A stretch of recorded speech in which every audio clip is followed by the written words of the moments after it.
Hi everybody, I'm Sandra and today I'm going to show you how I made this plate.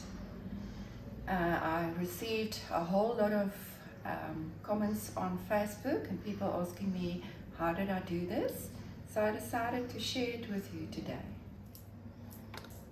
I have done some preparations. I have my bullseye glass, I have black and white and clear textile.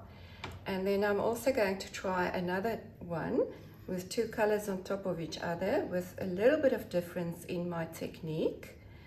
I have prepared the two molds, one for the black and white and then one for the green and red. The green and red I want to slump a little bit deeper to see how it goes. Then I also have drawn my two molds onto two normal pieces of paper. This is almost like a carton thickness, a little bit thicker than normal paper. This I will be using as templates. I have drawn my two molds onto bullseye paper as well, thin paper, in order to pack it at the end in the right manner to fit over the molds. I have my cutting tools, my glass cutter, my pliers, I have a circle cutter, I have my oil, something to tap with when I do my circles. I'm always very careful. I have some clear bullseye powder for in between to help with the bubble squeeze. My mask for using when I'm using the powder, and then my glove for when cutting glass. First of all, I'm making my template. I'm going to use the same one as that I used here. So I'm just going to draw that.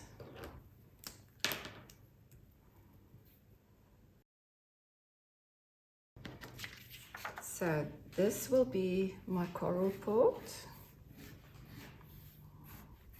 and this will be my white pot. In order for the two pots to come together, I'm going to need a piece of glass that goes underneath where the glass comes together. So I've cut my template for the larger side, or the solid side of the plate, and so now I'm going to use a circle cutter, but I'm just looking at where to put it so I don't have to use a large part of my sheet of glass. I have set my circle cutter to 30 centimeters in diameter, as that is the size of the mold. So I will be cutting my circle from here. I just need to add a little bit of oil.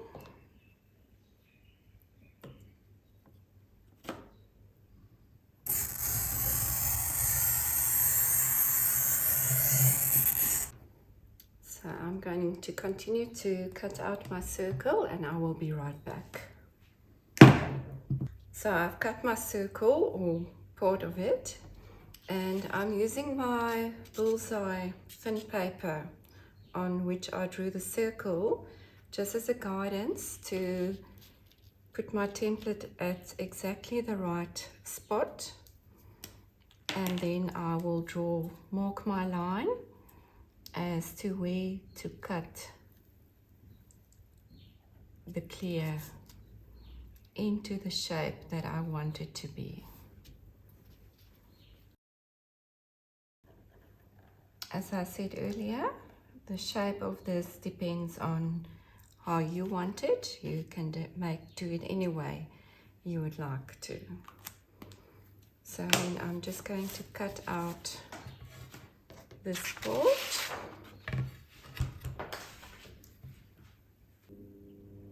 So my tectile has been cut, my clear tectile. So for the next step, I'm going to prepare my solid white part. So I'm going to use my clear tectile to draw it so I can have it exactly the same. But the white board is going to have to be a little bit bigger than the tectile.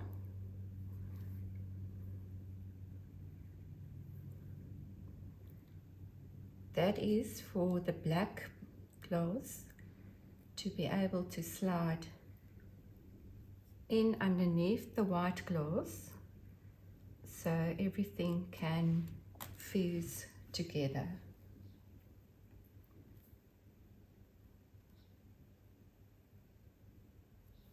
So there you go, just plus minus a centimeter bigger or further than the clear tectile.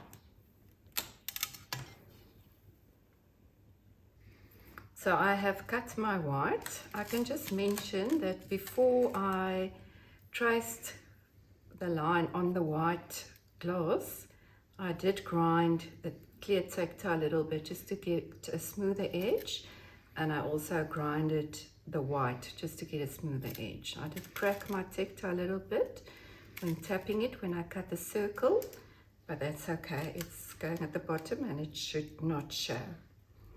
So here you can see that the tectile is a little bit smaller than the white glass, and this is the bottom. So for everything to get to melt together, and I want a black border on this side, I need to cut a black piece that fits in exactly here and goes over the white part for about a centimeter. So in order to get that right, I'm going to trace it onto my black.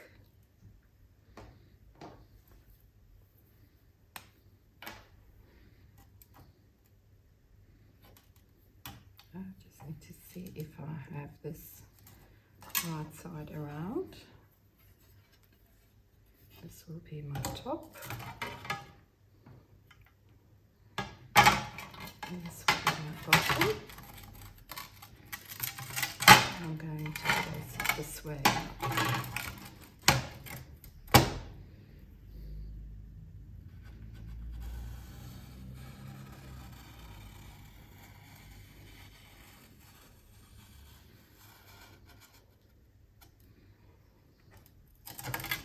I have it, and then I need to overlap it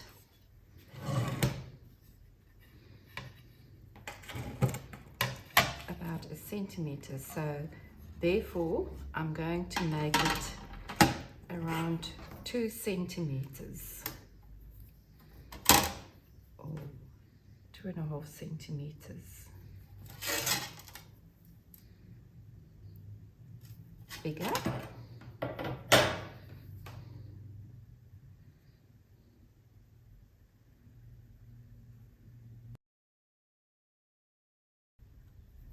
And there's going to be a round edge here, so I'm just going to make it a little bit longer, so afterwards I can cut it nice and round. So I'm going to cut this piece now. I will be back just now. So I have cut all my pieces, all my little pieces. It's just random sizes, more or less 1 centimeter wide, longer, shorter. Some of them are a little bit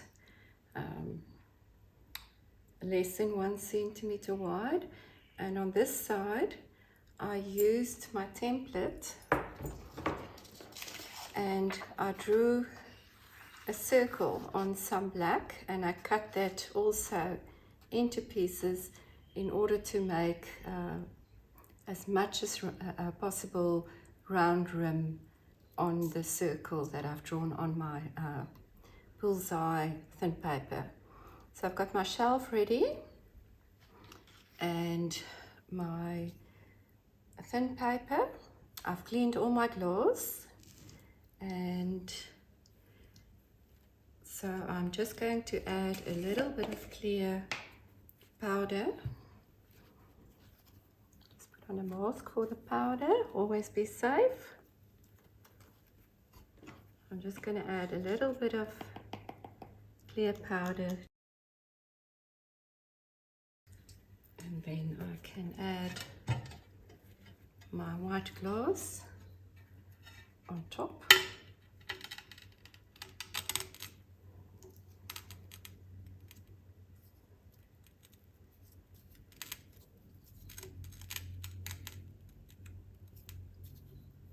See to it that it's perfectly in order.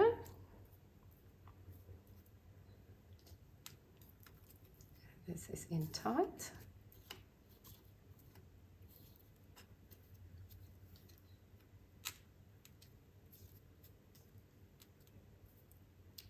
And then you can start to assemble. You might want to do this inside your kiln, as it might move when I pick this up, but hopefully today I will have a steady hand and it will not move too much when I take it over to my kiln. So let's see how it goes. There's no rules as to how to assemble it. I just try to get the holes as small as possible and the ring around the rim nice and round, but you can also make it organic. It is up to you what you like.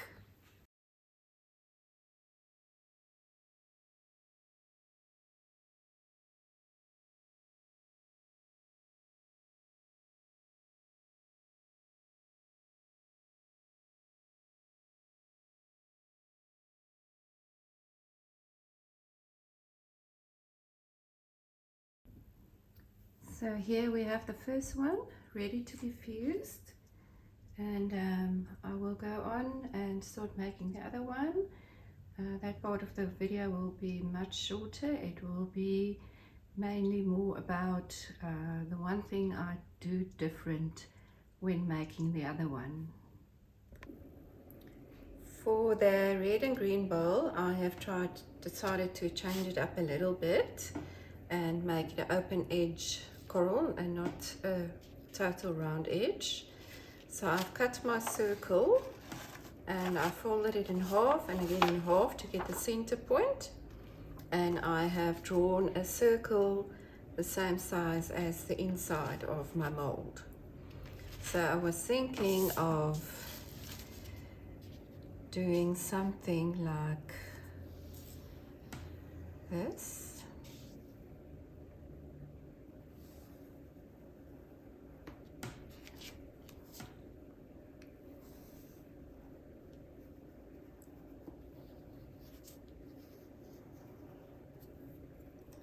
So therefore, this will be the coral port, and this all will be red. So because I have these edges here, I will rather cut my glass on the ring saw. So for this one, I'm not using any clear. So for the green that goes at the bottom, I will therefore not need an extra strip to connect everything. I will cut the green part a little bit bigger than the red part that goes to sit on top. So I will again just cut my circle just to fit in like this, so I don't have to use up too much glass. So while I was cutting the circle, I pressed too hard and I broke a piece off. but because this is an experiment and the red is going to go on top of the green, I'm going to use it as it is and hope for the best. So I'm going to take my template, and for the black and white plate, I cut a separate piece of black glass to bind everything together. I am only going to draw the green part a little bit bigger to make space for the pieces of coral to overlap and to fuse onto there.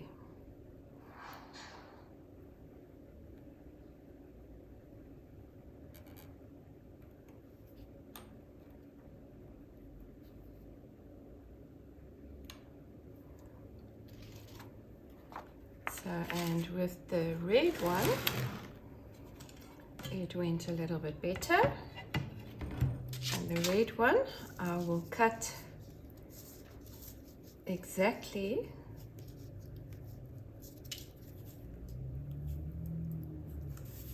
the shape of the template. Glass is a bit dark, so I just want to see that my lines are also very clear.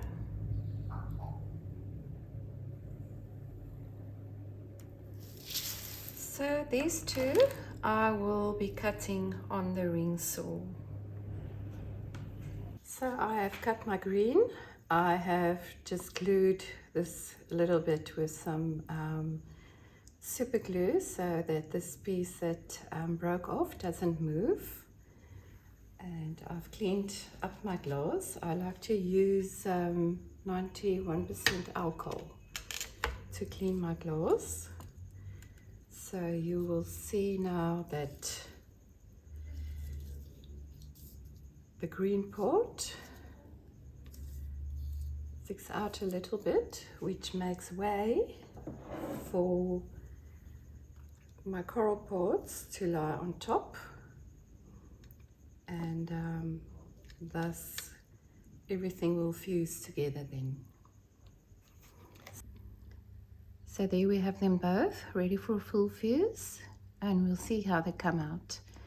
I will post the schedules at the end of the video.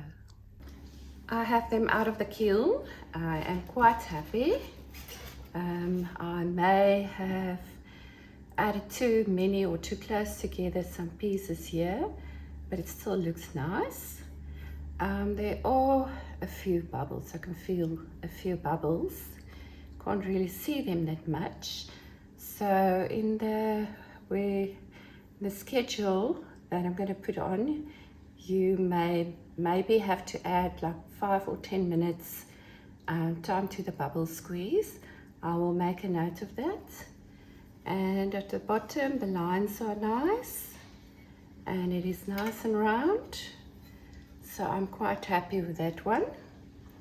And then the red and green one I'm really happy with as well. This one is more smooth, maybe because it's a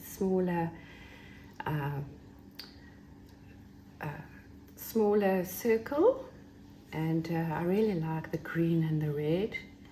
And at the bottom also beautiful. These are just the lines of where the coral is added, and I can't really see where the glass is broken.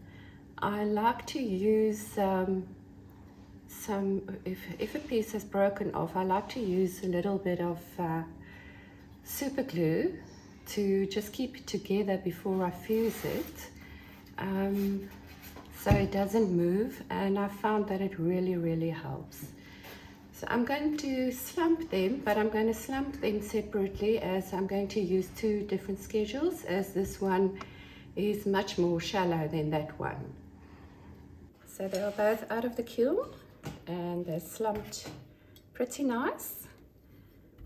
This one is the original I made, and then for purposes of this video, the one that I made, and I'm actually happier with my second one. It's just a little bit more neat than the first one. And then my little project came out interesting. That was my first thought, but I quite like it and I love the colors. So I've come to the end of my first video. I hope you enjoyed it. I have stumbled over my English a few times, but English is not my first language. But I'm sure you would have understood what I was trying to explain. I have a few other ideas of artworks that I would like to make using the same technique. I love the ocean, so it will be something to do with the ocean.